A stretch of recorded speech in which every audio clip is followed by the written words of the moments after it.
Hello students. अभी तक हमने लाइफ प्रोसेस का first part and second part पढ़ा था। फर्स्ट पार्ट में हमने जनरल इंट्रोडक्शन पढ़ा था कि लाइफ प्रोसेस एग्जैक्टली है क्या। सेकंड पार्ट में हमने न्यूट्रिशन इन प्लांट्स पढ़ा था और अब हम पढ़ने जा रहे हैं न्यूट्रिशन इन एनिमल्स, मतलब ह्यूमन बींग्स में न्यूट्रिशन कैसे होता है। तो सबसे देखो इस डायग्राम में ही क्लियर दिख रहा है कि हम फूड को जब माउथ में रखते हैं वहाँ से लेके जब पूरा फूड डाइजेस्ट होकर हमारे ब्लड में मिक्स हो जाता है, ये पूरा प्रोसेस न्यूट्रिशन कहलाता है। तो ये फूड कहाँ कहाँ जाता है, किस किस पाथ को फॉलो करता है, हम उसके बारे में अब पढ़ेंगे। तो सबसे पहले nutrition in human being for the digestion of complex food alimentary canal is present in human beings. It starts from mouth and ends into the anus. तो ये माउथ से स्टार्ट होती है एलिमेंट्री कैनाल और एनस तक जाती है। तो माउथ सबसे पहले फूड माउथ में जाएगा, माउथ के बाद ये फूड पाइप में जाएगा जिसे ओसोफेगस भी बोलते हैं, वहाँ से स्टमक में जाता है, स्टमक से स्मॉल इंटेस्टाइन में, स्मॉल इंटेस्टाइन से लार्ज इंटेस्टाइन में, एंड फाइनली लार्ज इंटेस्टाइन से जो फूड एब्जॉर्ब होने वाला होता है वो एब्जॉर्ब हो जाता है और अनएब्जॉर्ब फूड एक्सक्रीट आउट हम कर देते हैं। तो स्टार्ट करते हैं माउथ एंड ओसोफेगस। तो माउथ क्या है? It include teeth, tongue and salivary glands. Mouth में सलाइवरी ग्लैंड्स होती हैं जिनसे एक सलाइवा सिक्रीट होता है। उस सलाइवा में एंजाइम्स होते हैं जिसका नाम है सलाइवरी अमाइलेज। ये क्या करता है? ये फूड में कार्बोहाइड्रेट्स प्रेजेंट होते हैं, ये कार्बोहाइड्रेट को डाइजेस्ट होने में हेल्प करता है क्योंकि कार्बोहाइड्रेट कई सारे ग्लूकोज मॉलिक्यूल से मिलके बनता है, तो उसको डाइजेस्ट होने में बहुत टाइम लगता है। इसके लिए कार्बोहाइड्रेट हमारे माउथ से ही डाइजेस्ट होना स्टार्ट हो जाता है, विच डाइजेस्ट स्टार्च इनटू शुगर। अब सबसे पहले हम स्टार्च और शुगर का कंसेप्ट समझते हैं। क्या होता है स्टार्च? आपने ग्लूकोज सुना है, हमने अभी तक ये पढ़ा था कि ग्लूकोज प्लांट्स अपना फूड जो बनाते हैं फोटोसिंथेसिस में, उसमें ग्लूकोज की फॉर्मेशन होती है और जब ये ग्लूकोज इकट्ठा हो जाता है तो वो उसको स्टार्च में कन्वर्ट कर देते हैं। तो इसका मतलब प्लांट्स में जो फूड है अब वो स्टार्च की फॉर्म में है। अब ये स्टार्च हमने प्लांट्स को खाया, अब ये स्टार्च हमारे बॉडी में आ गया, अब ये स्टार्च वापस से डाइजेस्ट होगा, मतलब कई सारे ग्लूकोज के मॉलिक्यूल्स आपस में ज्वाइन होते हैं तब स्टार्च बनता है। और जब स्टार्च टूटना है तो उसे ग्लूकोज में टूटना पड़ेगा, एक complex form. Starch single unit थी, जब वो कई सारे स्टार्च के मॉलिक्यूल मिले तो वो कॉम्प्लेक्स फॉर्म बन गई जिसको हम स्टार्च कह देते हैं। अब ये स्टार्च वापस से डाइजेस्ट होगा और सिंपलेस्ट फॉर्म मतलब ग्लूकोज में कन्वर्ट होगा, glucose further carbon dioxide and water में कन्वर्ट होगा। तो जब हमने खाना खाया, हम जो कहते हैं हमने आज रोटी खाई है, हमने चपाती खाई है, ये किस फॉर्म में होती है? ये हमारी बॉडी में कार्बोहाइड्रेट की फॉर्म में जाती है। और कार्बोहाइड्रेट 3 टाइप्स के होते हैं, monosaccharides, disaccharides and polysaccharides. Monosaccharide में सिंगल यूनिट होती है ग्लूकोज की। डाइसैकेराइड हो गया जिसमें 2 ग्लूकोज के यूनिट्स आपस में ज्वाइन होती हैं, वो कहलाता है डाइसैकेराइड।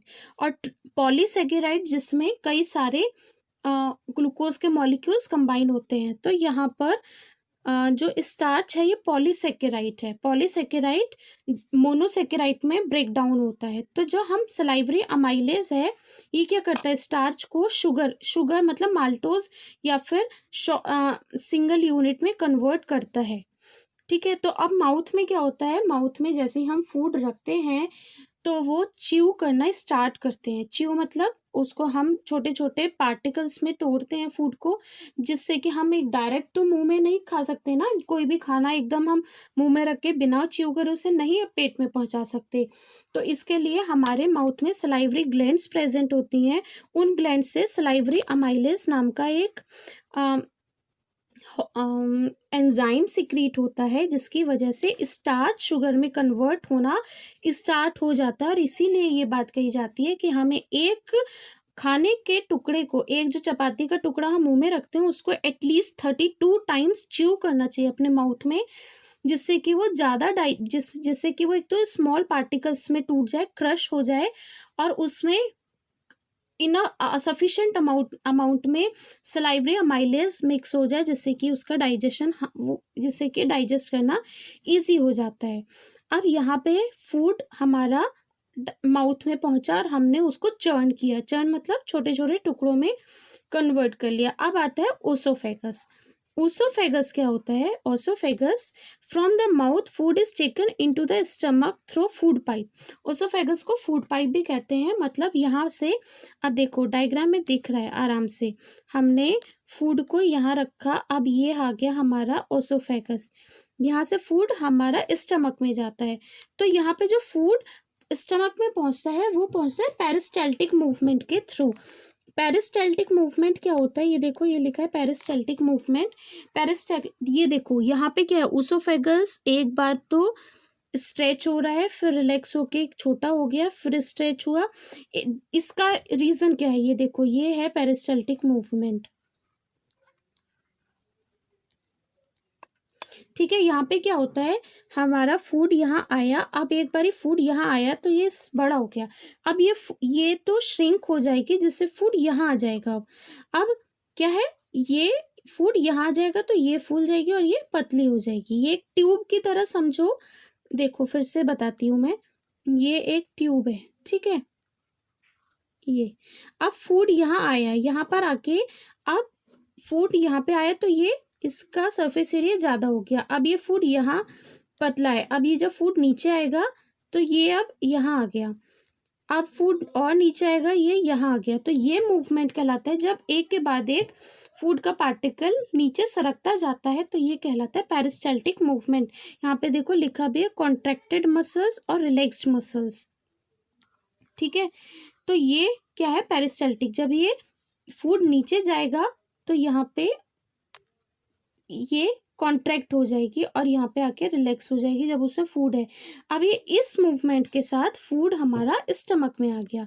ये देखो, सबसे पहले माउथ में गया था, फिर विंड पाइप या ओसोफेगस के थ्रू ये स्टमक में आ गया। अब है stomach. The stomach is a large organ which expends when food enters it. जैसे ही स्टमक में फूड जाता है तो स्टमक की जो इनर लाइनिंग है या स्टमक जो है स्ट्रेच हो जाता है, बड़ा हो जाता है। The muscular walls of the stomach help in mixing the food. तो जैसे वो स्ट्रेच होता है तो उसमें फूड का मिक्सिंग होनी भी स्टार्ट हो जाती है। The digestion function are taken care by the gastric glands present in the walls of the stomach. These releases hydrochloric acid. तो जब फूड स्टमक में जाता है तो फूड स्टमक में हाइड्रोक्लोरिक एसिड सिक्रीट होता है। हाइड्रोक्लोरिक एसिड हमने अभी लास्ट चैप्टर में पढ़ा था। हाइड्रोक्लोरिक एसिड क्या करता है, कैसा होता है, एसिडिक होता है। तो हमारे फूड का कैसा हो गया एनवायरनमेंट, एसिडिक हो गया। अब जैसे हाइड्रोक्लोरिक एसिड सिक्रीट होगा, उसकी पीएच होती है 1.4। पीएच तो आप पढ़ चुके हो, 1.4 है तो मतलब ये हाईली एसिडिक है। अब इस एसिडिक, और ये हमारा सपोज स्टमक है, यहाँ पे देखो ये स्टमक है। अब यहाँ पे एसिड है तो ये एसिड से स्टमक के ऊपर क्या इफेक्ट आएगा।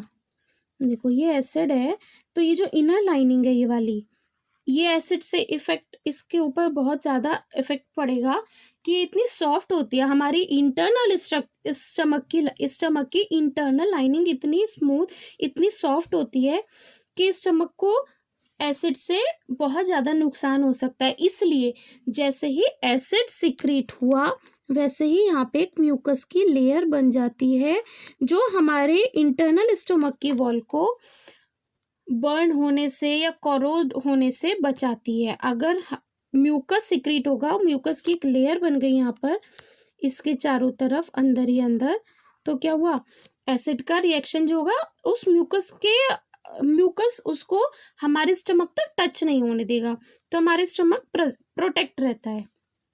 तो क्या हुआ, स्टमक में एसिड रिलीज हुआ, हाइड्रोक्लोरिक एसिड, जिससे स्टमक का एनवायरनमेंट एसिडिक हो गया, नंबर 1। दूसरा, स्टमक में म्यूकस सिक्रीट हुआ जिसने अपनी पोजीशन कहाँ पे बना ली, स्टमक के इंटरनल लाइनिंग में। अब इससे क्या होगा, इंटरनल लाइनिंग में बनाने से हमारे स्टमक की वॉल्स खराब नहीं होंगी, बहुत सॉफ्ट होती हैं, डेलिकेट होती हैं, इसलिए वो बच जाएंगी। लेकिन हाइड्रोक्लोरिक एसिड क्यों सिक्रीट हुआ, सबसे बड़ी बात है हाइड्रोक्लोरिक एसिड क्यों सिक्रीट हुआ।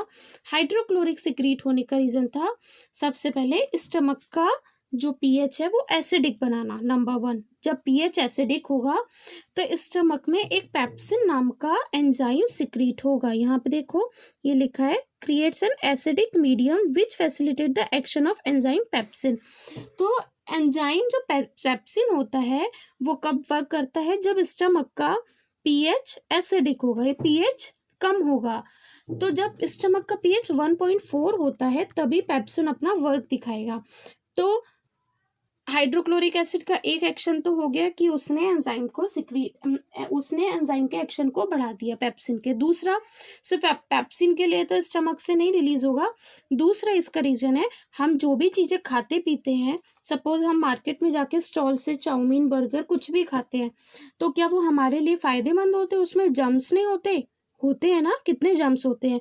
तो उन जर्म्स को किल करने के लिए वो जर्म्स इस पीएच पर, मतलब 1.4 पीएच पर उसको बर्दाश्त नहीं कर पाते और उनकी डेथ हो जाती है। तो स्टमक में हाइड्रोक्लोरिक एसिड के क्या क्या रोल हैं, नंबर 1 स्टमक का पीएच डाउन करना, दूसरा हमने जो भी खाना खाया है उसको, उसमें जो भी माइक्रोब्स प्रेजेंट हैं, जो हार्मफुल बैक्टीरिया वगैरह फंजाई वगैरह प्रेजेंट है उनको किल करना, तीसरा एंजाइम जो है पेप्सिन उसकी एफिशिएंसी को बढ़ाने। एंजाइम तभी वर्क करेगा जब पीएच, स्टमक की पीएच लो होगी, मतलब 1.4 होगी। अब क्या है देखो, the mucus protects the inner lining of the stomach from the action of acid under normal condition. Mucus क्या करता है, इनर लाइनिंग ऑफ स्टमक को प्रोटेक्ट करके रखता है from the action of acid. तो ये हो गया स्टमक के बारे में। ये देखो स्टमक दिख रहा है, यहाँ से फूड आया, देखो ये फूड आया यहाँ से एसोफेगस से, और ये आगे स्टमक, स्टमक में आते ही फूड, अभी जैसा भी हमने कुछ भी खाया था वो स्टमक में आके हमें, हमारे स्टमक की पीएच 1.4 अप्रॉक्स एसिडिक हो जाती है। और दूसरी बात, हम जब कभी ज़्यादा खाना खा लेते हैं तो हम कहते हैं हमें एसिडिटी हो रही है, क्यों होती है, क्योंकि तब ज़्यादा हाइड्रोक्लोरिक एसिड सिक्रीट हो जाता है।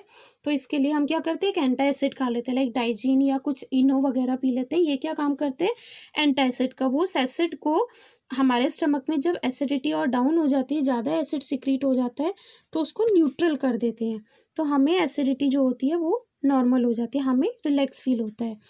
अब स्टमक से फूड आया स्मॉल इंटेस्टाइन में, कहाँ आया, स्मॉल इंटेस्टाइन में। स्मॉल इंटेस्टाइन में क्या हुआ देखो, ये यहाँ पर एक बार इस डायग्राम को देखो,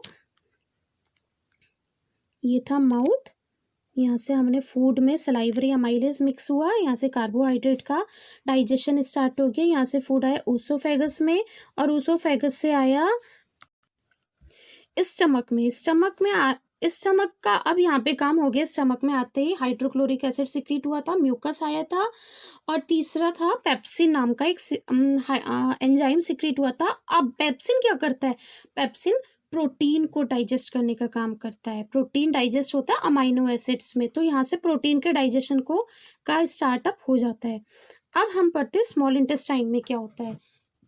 Small intestine is the longest part of the alimentary canal.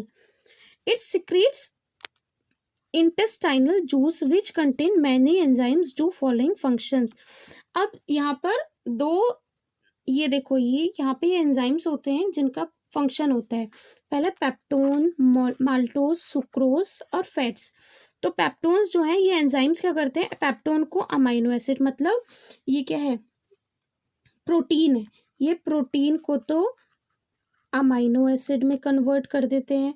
Maltose मतलब हमने पढ़ा था स्टार्च माल्टोज में कन्वर्ट होता है, तो स्टार्च को एक तरह से स्टार्च ही समझ लो, स्टार्च को ग्लूकोज में कन्वर्ट कर दिया। सुक्रोज को ग्लूकोज या गैलेक्टोज में कन्वर्ट कर दिया।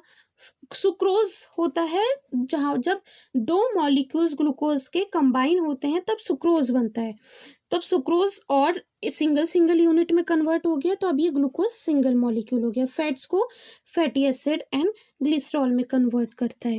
यहाँ देखो गैस्ट्रो इंटेस्टाइनल ट्रैक्ट है, स्मॉल इंटेस्टाइन में विली दिखा रहे हैं, इसको हम बाद में पढ़ेंगे।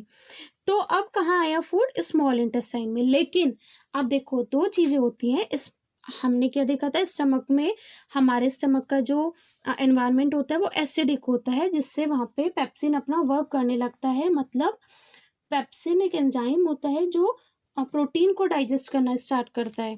लेकिन स्मॉल इंटेस्टाइन में क्या होता है, वहाँ पर हमें चाहिए एल्कलाइन। जो अभी स्टमक का जो मटेरियल था, ये जो भी स्टमक में प्रेजेंट था वो सब एसिडिक था। अब स्मॉल इंटेस्टाइन में आते हैं, इसको बेसिक या एल्कलाइन होना ये चाहता है कि एल्कलाइन हो जाए, तभी यहाँ पे काम आगे का फंक्शंस होते हैं। तो देखो यहाँ से क्या होता है, पैनक्रियाज है। पैनक्रियाज हमारे स्टमक में प्रेजेंट होती है। इंटेस्टाइन में पैनक्रियाटिक जूस सिक्रीट होता है। पैनक्रियाज एक ग्लैंड होती है जहाँ से पैनक्रियाटिक जूस सिक्रीट होता है। पैनक्रियाटिक जूस में 3 एंजाइम्स होते हैं। First enzyme is amylase. Amylase हमने स्टार्च के माउथ में भी पढ़ा था। सलाइवरी अमाइलेज क्या कर रहा था, स्टार्च का डिग्रेड कर रहा था, डाइजेस्ट कर रहा था, और किस में कन्वर्ट कर रहा था, ग्लूकोज में। तो पैनक्रियाटिक अमाइलेज क्या करता है, स्टार्च का डिग्रेडेशन करता है और उसको ग्लूकोज में कन्वर्ट करता है। दूसरा है ट्रिप्सिन। ट्रिप्सिन करता है प्रोटीन का। यहाँ हमने पेप्सिन भी पढ़ा था, पेप्सिन भी प्रोटीन का कर रहा है, प्रोटीन के। अब यहाँ पे ट्रिप्सिन भी यही काम कर रहा है। लाइपेज लिपिड्स को या फैट्स को ब्रेक डाउन करता है। तो यहाँ पे पैनक्रियाटिक जूस 3 एंजाइम्स को सिक्रीट करता है। सबसे पहला है पैनक्रियाटिक अमाइलेज, दूसरा है ट्रिप्सिन, तीसरा है लाइपेज। अब आते हैं, ये तीनों चीज़ें सिक्रीट हो गई। अब चलते हैं स्मॉल इंटेस्टाइन में। इससे पहले हम लीवर को देखते हैं। लीवर से भी अब स्मॉल इंटेस्टाइन में जब आया था तो पैनक्रियाज ने पैनक्रियाटिक जूस को सिक्रीट करा था और लीवर ने अपना बाइल जूस सिक्रीट करा। अब bile is secretes bile juice which is stored in gall bladder. Bile juice emulsified fats. अब बाइल जूस से जो है वहाँ पे फैट हम सुनते हैं, फैट इकट्ठा हो रहा है हमारी बॉडी में, फैट के बड़े बड़े ग्लोब्यूल्स होते हैं जो इजीली डाइजेस्ट नहीं होते, इजीली ब्रेक डाउन नहीं होते। तो जो जो भी लीवर से बाइल जूस सिक्रीट हुआ है वो क्या करता है, एल्कलाइन पीएच कर देता है। एक तो बाइल जूस हमारे स्मॉल इंटेस्टाइन की पीएच को बेसिक में कन्वर्ट कर देता है। दूसरा, यहाँ पे फैट के जो बड़े बड़े ग्लोब्यूल्स होते हैं वो छोटे छोटे ग्लोब्यूल्स में कन्वर्ट हो जाते हैं। उसके बाद क्या होता है, अब यहाँ पे विली आता है। विली क्या होता है, अब हमने क्या देखा, स्टमक से फूड आया हमारे स्मॉल इंटेस्टाइन में। स्मॉल इंटेस्टाइन में एक तरफ तो बाइल जूस सिक्रीट हुआ लीवर से, दूसरी तरफ पैनक्रियाज एक ग्लैंड होती है, वहां से पैनक्रियाटिक जूस सिक्रीट हुआ। बाइल जूस ने स्टमक के पीएच को एसिडिक से बेसिक कन्वर्ट कर दिया, और बाइल जूस ने स्टमक के पीएच को एसिडिक से बेसिक में कन्वर्ट कर दिया। और दूसरा था पैनक्रियाटिक जूस ने 3 एंजाइम्स को सिक्रीट करा।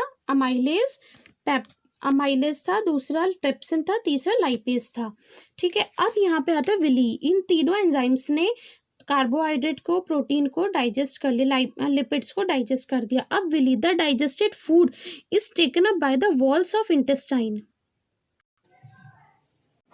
अब क्या होता है, डाइजेस्टेड फूड जो भी होता है वो विलीज जो है वो एब्जॉर्ब करते हैं।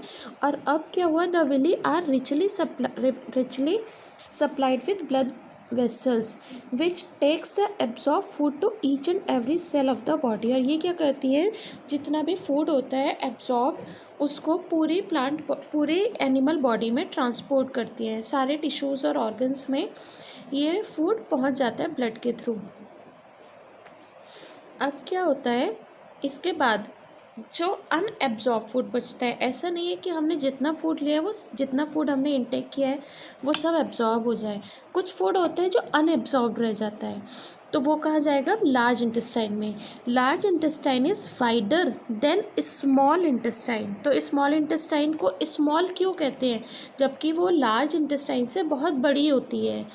लेकिन इसको स्मॉल इसलिए कहते हैं क्योंकि ये नैरो होती है। स्मॉल इंटेस्टाइन अगर इतनी है तो लार्ज इंटेस्टाइन थोड़ी बड़ी होती है, वाइडर होती है, इसलिए इसको लार्ज इंटेस्टाइन बोलते हैं। तो small intestine it absorb water from the undigested. अब जो भी चीज़ अनडाइजेस्टेड रहती है वो लार्ज इंटेस्टाइन में जाके और ज़्यादा एब्जॉर्ब होती है, और उसके बाद क्या होता है,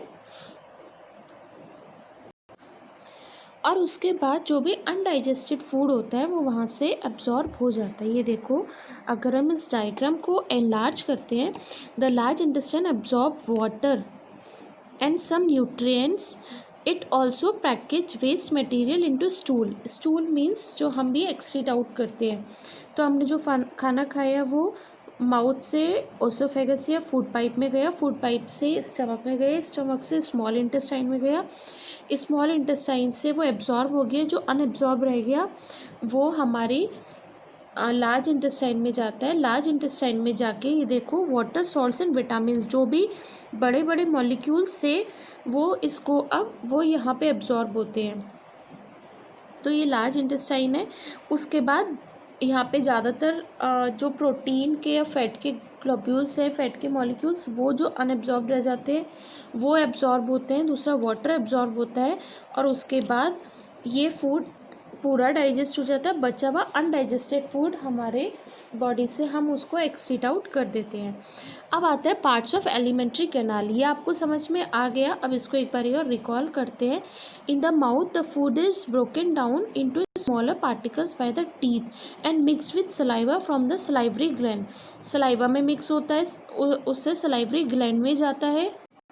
मतलब क्या है, सबसे पहले फूड को हमने जैसे लिया उसको छोटे छोटे पार्ट्स में ब्रेक डाउन किया।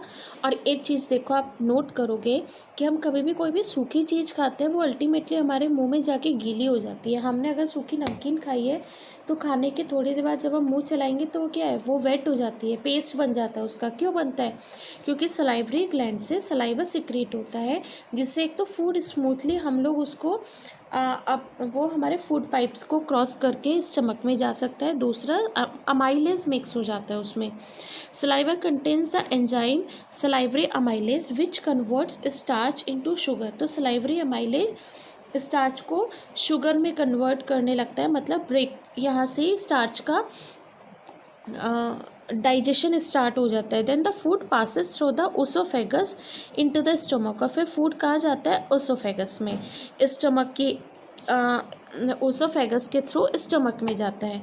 अब स्टमक में जाते ही, और एसोफेगस में कौन सा मूवमेंट होता है? Peristaltic movement. In the stomach the gastric glands produce gastric juice. Gastric gland से गैस्ट्रिक जूस सिक्रीट होता है।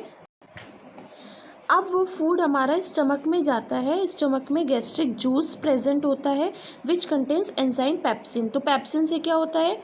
प्रोटीन की सिंथेसिस स्टार्ट हो जाती है। हाइड्रोक्लोरिक एसिड और म्यूकस। हाइड्रोक्लोरिक एसिड से फूड का एनवायरनमेंट एसिडिक हो जाता है, मतलब फूड की पीएच 1.4 के अप्रॉक्स हो जाती है, या 1 to 2 कह सकते हैं, 1 to 2 हो जाती है। और म्यूकस हमारे स्टमक की इंटरनल लाइनिंग को प्रोटेक्ट करता है हाइड्रोक्लोरिक एसिड से। Pepsin breaks down protein. Pepsin protein को ब्रेक डाउन करता है। Hydrochloric acid makes the medium acidic. और हाइड्रोक्लोरिक एसिड से हमारा स्टमक का मीडियम एसिडिक हो जाता है and helps in the action of pepsin. तो यहाँ पे देखो लिखा है हाइड्रोक्लोरिक एसिड की वजह से ही पेप्सिन अपना इफेक्ट दिखाता है। Mucus protects the walls of the stomach from the action of the acid, then the food passes into the small intestine. और अब यहाँ से फूड कहाँ चला गया? स्मॉल इंटेस्टाइन में। In the upper part of the small intestine the food is mix with bile from liver and pancreatic juice from pancreas. Pancreas से pancreatic juice आता है, लीवर से बाइल जूस आता है। Bile juice break down fat into smaller globules. Fat के बड़े बड़े globules होते हैं, बाइल जूस उनको स्मॉल ग्लोब्यूल्स में कन्वर्ट कर देता है। Pancreatic juice contains the enzyme trypsin and lipase. Pancreatic juice में एंजाइम ट्रिप्सिन होता है और लाइपेज होता है। तो ट्रिप्सिन क्या करता है? प्रोटीन की सिंथेसिस करता है, प्रोटीन को डिग्रेड करता है, लाइपेज फैट्स को। Trypsin breaks down protein and lipase break down fats. अब यहाँ से क्या कहा जाता है? In the small intestine, the walls of the small intestine produces intestinal juice. अब यहाँ पे क्या है, इंटेस्टाइनल जूस भी प्रेजेंट होता है. The enzymes of the intestinal juice convert carbohydrate glucose में कन्वर्ट हो गया, fats into fatty acids and glycerol and proteins into amino acids. Protein finally amino acids में कन्वर्ट हो गए, फैट्स सारे फैटी एसिड्स में और ग्लिसरॉल में कन्वर्ट हो गए, और कार्बोहाइड्रेट ग्लूकोज में कन्वर्ट हो गया. The walls of the small intestine है सेवरल फिंगर लाइक प्रोजेक्शन, जिनको हम विली बोलते हैं. और ये विलीज कहाँ, जिनमें ब्लड वेसल्स मतलब आर्टरीज और वेन्स की बात कर रहे हैं. It helps to in arteries, veins और capillaries. It helps to increase the surface area for the absorption. अब विली की वजह से, अब देखो क्यों ऐसा होता है कि ये एक वॉल है, लेकिन अगर इस वॉल को हम ऐसे बना दें तो अब सरफेस एरिया ज़्यादा हो गया. अभी तक एब्जॉर्ब जो होता है वो यहाँ से होता है सिर्फ, अब एब्जॉर्ब यहाँ से, ये सब एब्जॉर्प्शन हो रहा है. तो ज़्यादा एब्जॉर्प्शन होगा, फूड ज़्यादा हमारी बॉडी में हमारे ऑर्गन्स में पहुँचेगा. It helps to increase the surface area for the absorption of digested food. The digested food is absorb by the blood and transported to all the cells in the body. अब ये food पूरी body में पहुंचता है. Then the undigested food passes into the large intestine, और जो undigested food होता है वो लार्ज इंटेस्टाइन में जाता है. अब इसमें एक बहुत इंपॉर्टेंट क्वेश्चन है जो मैं अभी बता रही हूँ आपको. एक क्वेश्चन आता है, वाई टाइगर और lion has small intestine but as compare to human. मतलब क्या है कि टाइगर या लायन की जो स्मॉल इंटेस्टाइन है वो छोटी होती है, लेकिन हम लोगों की मतलब ह्यूमंस की स्मॉल इंटेस्टाइन बड़ी होती है. क्यों? देखो इसका आंसर है कि टाइगर या एनिमल्स जो भी कार्निवोर्स होते हैं, इनकी स्मॉल इंटेस्टाइन छोटी होती है क्योंकि इनके ये जो फूड खाते हैं वो होता है मीट या फ्लैश खाते हैं, जो 2 to 3 आवर्स में कंप्लीट डाइजेस्ट हो जाता है. लेकिन जो ह्यूमन बॉडी में हम लोग जो फूड खाते हैं उसमें ग्रीन वेजिटेबल्स ज़्यादा होती हैं, जिसकी वजह से ग्रीन वेजिटेबल्स में सेलुलोज होता है, और सेलुलोज कॉम्प्लेक्स स्ट्रक्चर होती है. सेलुलोज कार्बोहाइड्रेट होता है, कार्बोहाइड्रेट पॉलीसेकेराइड होता है, मतलब कॉम्प्लेक्स स्ट्रक्चर. इस स्ट्रक्चर को ब्रेक डाउन होने में और डाइजेस्ट होने में टाइम लगता है, इसलिए स्मॉल इंटेस्टाइन हमारी बड़ी होती है. और सेलुलोज को डाइजेस्ट होने में 6 to 7 आवर्स भी लग जाते हैं. इसीलिए एनिमल्स की मतलब कार्निवोर्स की स्मॉल इंटेस्टाइन छोटी होती है, क्योंकि वो जो मीट खाते हैं वो 2-2.5-3 घंटे में डाइजेस्ट हो जाता है. बट जो हम ग्रीन वेजिटेबल्स खाते हैं वो डाइजेस्ट होने में टाइम लगता है, इसीलिए हम लोगों की स्मॉल इंटेस्टाइन बड़ी होती है. लेकिन एनिमल्स की जो कार्निवोर्स होते हैं उनकी स्मॉल इंटेस्टाइन स्मॉल होती है. अब इन द लार्ज इंटेस्टाइन, अब फूड यहाँ से कहा जाता है लार्ज इंटेस्टाइन में.